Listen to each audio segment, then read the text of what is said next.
ચાલો આજે આપણે પ્રોસ્ટેટની દવાઓ વિશે વાત કરીએ. પ્રોસ્ટેટની ઘણી બધી દવાઓ અવેલેબલ છે, on the counter as well as of the counter. પણ દવાઓ ભલે તમને પેશાબની તકલીફ હોય અને કોઈ ડોક્ટરે પ્રિસ્ક્રાઇબ કરી હોય, યુરોલોજિસ્ટને બતાવ્યા સિવાય અને યુરોલોજિસ્ટ પ્રોપર પરીક્ષણ કરે, જેવું કે digital rectal examination, uroflowmetry, PSA test, એ પછી જ ચાલુ કરવી જોઈએ. પ્રોસ્ટેટની દવાની એક સૌથી કોમન સાઇડ ઇફેક્ટ છે પોસ્ચરલ હાઇપોટેન્શન, એટલે કે જ્યારે સૂઈને ઉઠો અથવા બેસીને એકદમ ઊભા થાઓ ત્યારે ચક્કર આવી.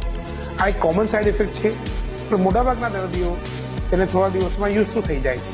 પણ જો તમને ચક્કર ચાલુ જ રહે, તમારે દવા બંધ કરી અને તમારે યુરોલોજિસ્ટનો પાછો કોન્ટેક્ટ કરવો જોઈએ. તમે જો પ્રોસ્ટેટની દવા લેતા હોય અને તમને મોતિયાનું ઓપરેશન કરાવવાની જરૂર પડી, તો તમારે પહેલેથી તમારા આંખના ડૉક્ટરને બતાવવું જોઈએ કે તમે આ દવા ઉપર છો. પ્રોસ્ટેટની દવા લાંબો સમય લઈ શકાય છે, પણ ફક્ત યુરોલોજિસ્ટના સુપરવિઝન હેઠળ હોય તો જ.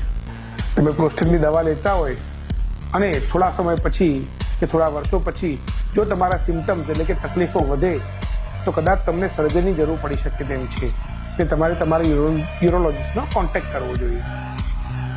ચાલો.